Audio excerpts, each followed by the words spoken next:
नमस्कार दोस्तों, आपका स्वागत है आपके अपने YouTube channel legal adviser AM में। दोस्तों, आज इस वीडियो में हम लोग इलाहाबाद उच्च न्यायालय के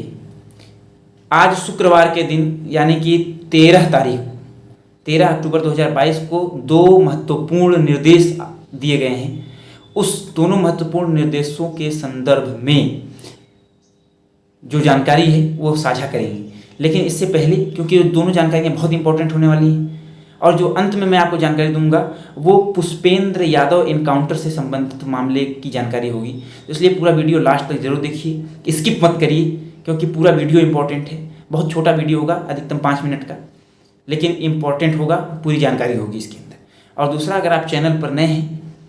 तो चैनल को फटाफट सब्सक्राइब करिए, बेल आइकन दबाइए ताकि आने वाले वीडियोज़ की अपडेट सीधे आप तक पहुँचे बिना किसी रुकावट के। और वीडियो अच्छी लगे, जानकारी अच्छी लगे तो लाइक और शेयर जरूर करिए। आइए देखते हैं क्या कहा। पहला विषय तो यह था इलाहाबाद हाई कोर्ट में कि आप लोग अक्सर ये सुनते होंगे, ये विवाद का विषय भी रहता है और लोग ये समझ नहीं पाते हैं। एक शब्द है मैरिटल रेप। रेप शब्द को समझिए। रेप शब्द जो है वो इंग्लिश में जब आप रेप शब्द का उच्चारण कहते हैं, हिंदी में बहुत सारे लोगों को रेप का अर्थ ही नहीं पता होता है और आप सोचते हैं कि फिर मैरिटल रेप कैसे। मैरिज होती है, मैरिज के बाद पति पत्नी के बीच में वैवाहिक संबंध बनाने के लिए ही विवाह होता है, परिवार आगे बढ़ाने के लिए ही विवाह होता है, तो फिर मैरिटल रेप कैसे। तो आप समझिए, रेप की जो हिंदी है उस अर्थ को आप जब समझ लेंगे तो आप मैरिटल रेप को भी समझ जाएंगे और फिर आज जो माननीय इलाहाबाद उच्च न्यायालय ने कहा है उसको भी आप समझ जाएंगे। जो रेप है उसकी हिंदी है बलात् संग, यानी बलपूर्वक किसी के साथ किया गया संग, अर्थात अपनी काम वासना को, अपनी यौन इच्छाओं को पूरा करने के लिए किसी भी महिला, पुरुष या बच्चे पर आप बलपूर्वक अपनी यौन इच्छा पूरी करते हैं, तो यह होता है बलात् संग, जिसे आप अंग्रेजी में रेप कहते हैं। और वह अब यहाँ पर बलात् संग में अगर आप ये समझेंगे तो आप कहेंगे कि मैरिटल बलात् संग कैसे हो सकता है, वैवाहिक बलात् संग। वो ऐसे हो सकता है कि जैसे आपको पता है कि भारतीय संविधान के अनुच्छेद 21 के अंतर्गत हर व्यक्ति को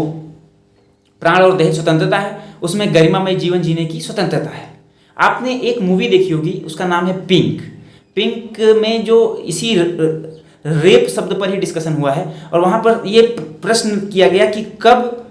एक महिला और पुरुष के बीच में बना हुआ सेक्सुअल रिलेशनशिप जनरल सेक्स है और कब वह रेप है। इस पर प्रश्न उठा था। तो वहाँ पर एक शब्द जो आया था, आपने भी अगर मूवी देखी होगी तो आपने समझा होगा कि if the partner of sex denied your proposal of sex and says no directly, that means she has no desire to intercourse with you, and after that denial, if anybody forcefully commits sex with her or with him, then it means he or she commits rape. इसका मतलब ये है कि अगर कोई महिला से कोई पुरुष या किसी पुरुष से कोई महिला यह कहती है कि मैं आपके साथ अपनी यौन इच्छा को पूरा करना चाहता हूं, आपके साथ सेक्स करना चाहता हूं, परंतु वह महिला या वह पुरुष उसकी इच्छा नहीं है, वह मना कर देता है कि मैं नहीं करना चाहती या करना चाहता हूं, और ऐसी स्थिति में जिसने ऑफर दिया था, जिसने प्रपोज किया था, प्रपोजल दिया था, वह व्यक्ति जबरदस्ती बलपूर्वक उस व्यक्ति के साथ अपनी कामों की इच्छा की पूर्ति करता है, तो यह रेप कहलाता है। यह कई तरीके से होता है। उसकी परिभाषा 375 सेक्शन 375 आईपीसी में दी गई है, उसके बारे में कभी बाद में हम लोग चर्चा करेंगे। लेकिन ये मैरिटल रेप यह होता है कि जब आप अपनी पत्नी की इच्छा के विरुद्ध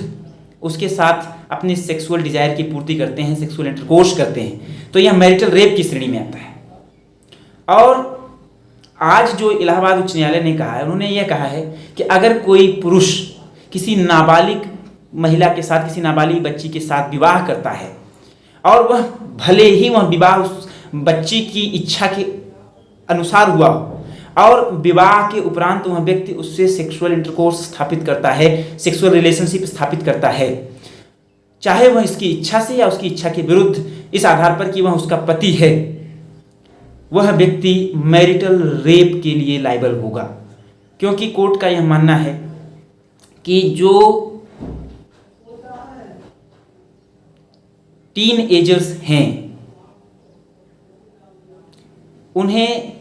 इस बात का पूरा अनुभव नहीं होता, उनका पूरा जानकारी नहीं होती इस बात की कि वह जो इच्छा प्रकट कर रहे हैं या जो सहमति दे रहे हैं उसका क्या दूरगामी परिणाम होने वाला है। लेकिन जो व्यक्ति ले रहा है वह तो यह बात जानता ही है कि किसी भी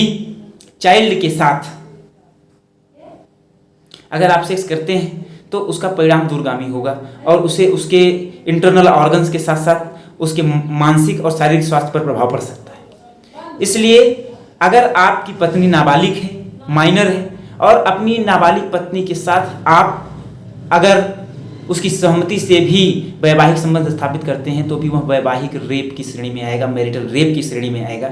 और अगर वह महिला चाहे तो ऐसा वाद आपके विरुद्ध दायर किया जा सकता है और यह वाद पोषणीय है, ऐसा इलाहाबाद उच्च न्यायालय ने कहा है। तो जो भी लोग 18 साल से कम उम्र की महिलाओं के साथ विवाह करते हैं या करने के इच्छुक रहते हैं या यह जानते हुए ऐसा विवाह करते हैं कि वह जिससे वह विवाह कर रहे हैं वह 18 वर्ष से कम आयु अवस्था की है, तो आप ऐसे विवाह में सावधानी अवश्य बरतें, क्योंकि पहली बात तो आपने जो विवाह किया है वह ही अपराध है और उसके बाद आप वैवाहिक संबंध जो स्थापित करते हैं वह एक अलग प्रकार का जो अपराध है वह गठित करता है। तो आप दो अपराधों के लिए लायबल हो जाते हैं और कहीं भी अगर ये बात निकलती है बाहर और न्याय क्षेत्र में आती है तो आप इसमें फंस सकते हैं। तो इसलिए ये जानकारी आपको होनी चाहिए। साथ ही साथ जैसा कि आपको मैंने शुरू में ही बताया था कि हम इस वीडियो के अंत में पुष्पेंद्र यादव एनकाउंटर से संबंधित कुछ विषय रखेंगे,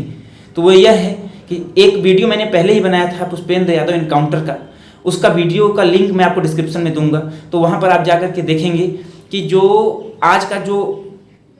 डायरेक्शन है हाईकोर्ट का वह किस आधार पर है और इसके पीछे क्या डिस्कशन था, उसको आप वहाँ देखेंगे तो आप समझ जाएंगे। लेकिन आज ये समझिए कि उस वीडियो में मैंने आपको बताया था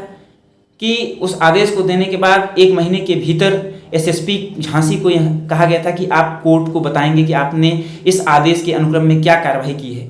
तो आज एसएसपी झांसी इस मामले में कोर्ट में प्रस्तुत हुए और उन्होंने बताया है कोर्ट को कि जो भी अभियुक्त पुलिसकर्मी थे पुष्पेंद्र यादव एनकाउंटर में, क्योंकि वह एनकाउंटर इलीगल घोषित कर दिया गया था, उसे हत्या की कोटि में ले आया गया था और अब उन सारे पुलिस अधिकारियों के विरुद्ध जो उस एनकाउंटर में शामिल थे उन सभी को के विरुद्ध हत्या का अभियोग पंजीकृत किया गया है, ऐसा एसएसपी झांसी ने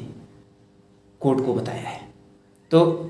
उस जो पुष्पेंद्र यादव एनकाउंटर वाला मामला था उसमें यह प्रोग्रेस अभी न्यू हुई है। फिर से आपसे निवेदन है आप वीडियो को लाइक करिए, चैनल को सब्सक्राइब करिए, बेल आइकन जरूर दबाइए और अधिक से अधिक शेयर करिए। धन्यवाद।